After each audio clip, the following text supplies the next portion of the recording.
Styxhexenhammer. Styxhexenhammer, as a quick recap, was once a very, very popular political commentator. How he achieved this is a mystery to the entire world. But after Trump was elected, he was one of the foremost political commentators on the internet. He had thousands and thousands of viewers watching him for his hot takes as a based libertarian gigachad who wore leather for some reason. Over time, his popularity waned because people discovered that his takes actually suck, and he's a that worships a gay demon named Stolas, and he has little cartoon character drawings of Stolas in his house. Styx also became a alcoholic. He drinks perpetually. He drinks alcohol live on stream. He drinks alcohol secretly live on stream. And then he went down to, he gropes his girlfriend in the most uncomfortable video ever put on the internet, live on stream because he's drunk. So then he goes down to Nolens with a girlfriend, and he has a little bit of a kerfuffle, and he chucks his telephone, his cell phone, at his girlfriend. Now, he says that he was simply throwing his phone. She demanded to see proof if he was cheating on her, and he was. And when she looked at his phone, she saw evidence that he was cheating on her. And then when she became upset, he became very upset himself, and he chucked his phone. Now, his story is that it was a complete accident. But he did peg her with his phone. Now, apparently, while he was drunk and throwing his phone around, he said that he had a Glock on him. So he was carrying a firearm during this confrontation. And he said, "No, stalker child, if I was actually trying to have a domestic, I would have simply shot her or brandished my weapon. I could not have possibly intended to cause her any distress." Like, that was his actual defense, and I'll play the video in a second. Then, so he got arrested. She called 911. The police showed up and like, you can't be chucking shit at your spouse and shit. That is a DV.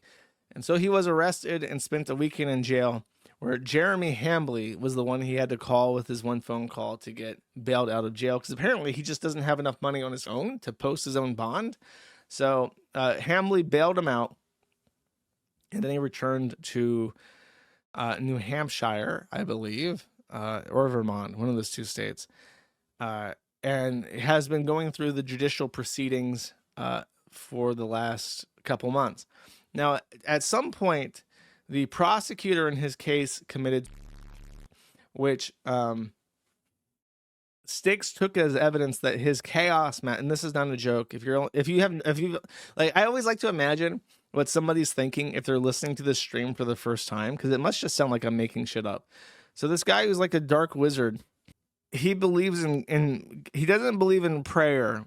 He believes in chaos magic. So you start like envisioning bad things happening to your enemies, and then your gay owl demon Stolas like makes your wishes come true because you sold your soul to the demons or whatever.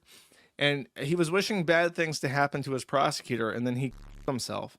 And then later, New Orleans got hit with snow, I want to say, and it was like this historic storm, and he was like very smugly talking about how his chaos magic was causing people to commit and to cause New Orleans to be blanketed with snow because of his supreme magic and stuff. It's called chaos magic or some shit. He actually believes this. I'm not joking. The ruling has finally come in after much anticipation. He was tried by judge by Zoom. Defendant Tarl Warwick appeared represented by Jared Bradley. The defendant elected for trial by judge, and I'm not sure why. I know you have a right to a jury. I'm not sure if there's like considerations when you have a misdemeanor trial, or if you have to pay for a jury in a misdemeanor trial. Because if you want a jury trial in a civil case, I think you have to pay for it, even though you have a right to ask for it. So he might have decided that he didn't want to pay for a jury trial in a misdemeanor. That's my speculation. I'm not a lawyer, but that's what I'm thinking. Because otherwise, why the fuck would you get a bench trial? Generally, you never want a bench trial ever, and you should basically always invoke your right to a jury trial. So Eva Ripple represented the state female judge in a DV case, and you elect for a bench trial. Now you guys know how I am. I'm a good boy, okay? I don't think evil misogynist thoughts, right? But I wouldn't. I wouldn't do that. That would not be my choice, chat. If I was in this situation and I was having a little bit of conversation with Stolas about what to do, all right, I would not choose this. Defense requested sequestering of witnesses. State requested sequestering of witnesses. State evidence, rebuttal. The judge's verdict for defendant Charlie Warwick, domestic abuse battery, first offense. Defendant found guilty by judge. The defendant was issued and signed a protective order. Defendant to appear via Zoom for sentencing on July 15th. Victim to give impact statement via Zoom. Notified defense counsel. Charles Warwick, Styxhexenhammer 666. Despite the chaos magic of the gay owl demon Stolas, was no match for our boy Jesus. And Jesus has found him guilty of domestic abuse battery. So let's talk about the righteous punishment coming. This is from an attorney website out of Louisiana that I found that explains what the possible consequences for being found of domestic abuse battery in Louisiana are. A fine between $300 and $1,000, jail time for 30 days to 6 months, which is almost always going to be deferred as probation or parole or whatever. You know how that works. However, the statute does say mandatory 48 hours in jail. But don't get too excited because when he was arrested, as I mentioned, he didn't have the money to post his own bond. So he had to beg the quartering to post his bond for him. And so he actually spent more than 2 days in jail when he was arrested. So even if he gets 2 days in jail as a sentence, he already has his time served. And almost always, I'm not familiar with Louisiana 100%, and they are a little bit weird because they're French. Chances are he's going to get time served. But it is possible that the Honorable Judge Eva might give him a week of jail time. And then he would have to, I don't know how that works. If you have a week of jail time and you live in New Hampshire and you're sentenced in New Orleans, does that mean that can you like turn yourself into a local jail in New Hampshire, or do you have to actually pay travel expenses to go to jail in New Orleans for a week? I imagine they have something where you can go to jail in New Hampshire for 5 days or whatever, and you don't have to pay to go to New Orleans to serve your time. I'm not sure how that works. But that's what he's facing. As always, please consult the graph. Nothing ever happens. Probably not going to jail, but he might. However, as even though nothing ever happens, there is something that has happened. Now, he's a base libertarian, Giga Chad demon worshiper, chat. And when you think of base libertarian demon worshipers, what do you think of? Asian wives and guns. That is basically the only facets of the libertarian identity that are consistent. So there's a little caveat in United States law. The Second Amendment affords all American citizens the right to keep and bear arms. However, we have yielded a couple of Second Amendment rights over time to certain laws that, as the Constitution states, no freedom shall be abridged without due process. So if you've been convicted of certain crimes, you lose certain rights. And there is a federal statute that means if you get convicted of domestic abuse, even a misdemeanor, in any state, you permanently, irrevocably lose your right to keep and bear arms. So after this verdict, he will be ordered to turn in his weapons to his local sheriff, and he will never get them back. And the reason for this is that the number one cause of murder in the United States, deliberate murder, is a domestic partner shooting his wife. Or girlfriend or ex-wife or baby mama. That's if listen, if women were animals, if women were dogs, yeah, the natural predator of the woman would be her boyfriend. That is just how it works. So in the United States, we do take people's weapons away if they are convicted of any sort of domestic crime, including domestic abuse, battery, first offense, misdemeanor. So it's over. He lost his guns, which means that he will only be half a libertarian, a cursed libertarian. He will live a libertarian life, but only half a libertarian life. Because what is the purpose, chat? Chat, I ask you a question, okay? What is even the purpose of being a libertarian if you can't do this? I don't even know. It's a great question, chat. Okay.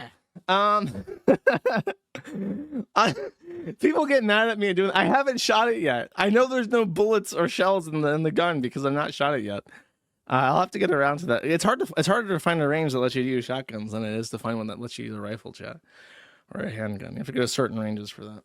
Of course, once I have actually fired it, I will never risk the dreaded ND. All right. Oh, there's a video to play of Mr. Stolas himself lamenting his life. Actually, he's not lamenting his life. He's coping and seething. You ready?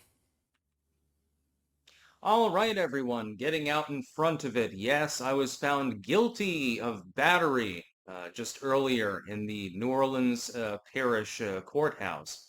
And I disagree with some of the evidence that was allowed at trial. Let's just put it that way. Thankfully, now that the case is over, I'm allowed to actually explain my side of the story before somebody else is allowed to explain theirs. I'm sure that there will be 1,000 rumors swirling, and the people that don't like me, they'll be talking all sorts of shit about me. First and foremost, this does not involve my wife. It does not involve beating anyone. I did not punch anyone. I did not draw a gun on anyone.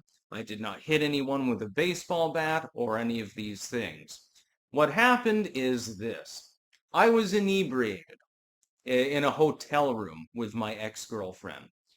And we got into a bit of a squabble because she was texting with another dude, and I believed that she was cheating on me, or at least, at least digitally. And she handed the phone to me, and what I saw was, questionable in nature. I later found out this is ex post facto, so it's not evidence pertinent Oh, to I this got that case. wrong. I thought that he was cheating on her. It's the other way around. He's a cock. He's a cock. He's a gunless cock, chat. What the? This just keeps getting worse. Found out she did send him nudes. I have a question for anyone who's familiar with Wiccan or dark chaos magic.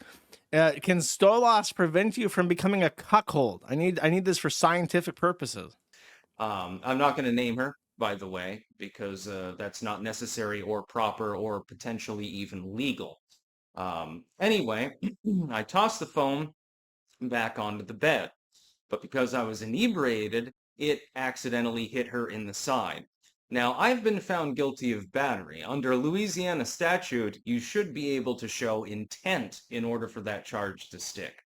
Of course, unfortunately, what he's complaining about is that he's saying he threw the phone and the phone hit her, which is all it takes. In case you're wondering, all battery is, especially in DV charges, is you physically contacted somebody against their will in a aggressive or violent manner. That's it. And DV charges are very strict because people in domestic violence situations are extremely annoying, and the police and state legislators don't like dealing with them because they're so annoying. So if you call in a domestic violence charge, almost always somebody gets arrested. Either you're getting arrested for abuse of 911 or they're getting arrested for battery. So you can't call 911 to show you're serious. And then when the police show up, oh, he good boy, he didn't do nothing. Oh man, we sorted it out, officer.